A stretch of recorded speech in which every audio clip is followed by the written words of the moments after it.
This is the house in which Knute and Jergina Homme and their children lived. They were my great-grandfather Peter, Gero, Kenneth, Tina, Ole, Judith, and Emma. I'm here with my grandfather, John Homme. Tell me how you're related to the Hommes that lived in Knute and Jergina's house. Well, Peter Homme, my father, was the middle of the three sons, and after attending Madison Normal School for high school, he attended Luther College and settled on farming as his profession. He and his brother Kenneth were both registered and certified seed growers. That meant they would get foundation seed from the University of Minnesota and grow it and sell it to farmers. This is how new varieties were distributed to farmers. Peter prayed for his children every day and was a very encouraging father. He was an avid reader, kept a journal for most of his life. In his retirement, he loved to hunt geese with his brother Kenneth. Family, I've got the youngest member of Homme, and I've got the oldest member of the family here at the reunion, Philip Rachi. Philip, would you like to tell me about how you are related to the people who lived in this house? This is John and my grandpa and great-grandpas settled here.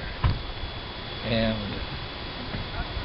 our grandpa, Knute, had 7 kids that survived, of which Gero, Tina, Ole, Emma, Peter, Kenneth, and Judith. And my mother was born and raised and taught school down in the hillside. And she had some of her younger brothers and sisters in school. Then she married, moved to Bellevue, and came back and they bought a farm down the road a little ways. Mostly we farmed with Uncle Kenneth. We bought machinery together and did exchange labor and things like that. It was always Uncle Kenneth seemed to be involved with whatever projects were going on. That's about it. Now I'm here with Julie Same. Julie, tell us about how you're related to the people who lived in this house. This house was my my grandfather's house. My grandmother was Jergina and grandfather was Knute Homme.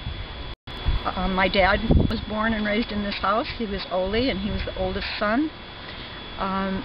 Because he was the oldest son, he was allowed to go away to college and not inherit the farm. So he went to Valparaiso University and played basketball for them. And then he went into this. Then he came back to Granite Falls and went into the service when World War II was at its thickest. He was in some of the worst things, the Burma Road to China and traveling all over. And he was an electrical engineer. He went to Harvard and IIT after the war or during the war to learn about radar. And so he worked on that, and they wanted him to stay on because radar was just being invented at that time by the British and the American combination. But he missed the farm, so he wouldn't stay in Chicago and Boston and do that.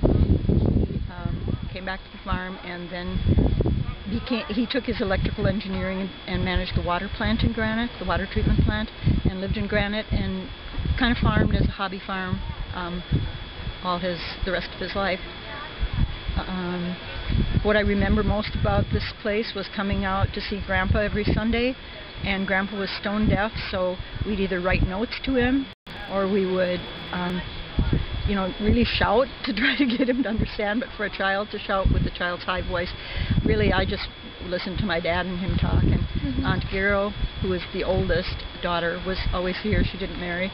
Always made lunch for us, no matter when we came, what time it was. Stay for supper, stay for lunch, have coffee. It was just a very, lots of good childhood memories. I'm here with Will Anderson. Will, tell me about how you're related to the people who lived in this house. Okay, my wife, Polly, grandfather and your grandfather's grandfather lived in this house. And there were 3 ladies who also lived in the house. Giro, who studied nursing at Augsburg College, and she came home to take care of the family, like a lot of older people do. She was a devout Christian and an avid reader. Then Emma was always very sick, and she had multiple health issues. And if you look at the porch, that was added because Emma came down with TB. And at that time, when someone had tuberculosis, it was sunshine and isolation, so the TB didn't shift. The other person is Judith, and Judith worked in California, and she married Frank Balduke, and they adopted a son. Judith moved back here after her divorce and stayed in this house.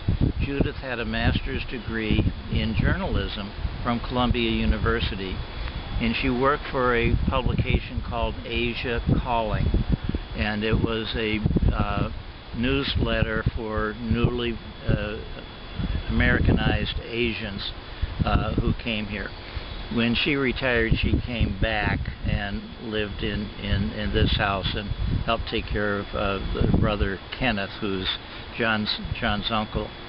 Now, I'm related because my wife, grandfather, was here. And so when she went to school, which is just down the road, she would walk up the hill, and they would always have cookies and stuff for her, and then her mother would come down and get her, because Polly lived on the farm, the next farm over.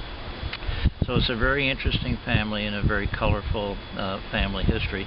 The house behind you was built in 1912, and so it's really old, and we've had to do a lot of remodeling, especially in the kitchen.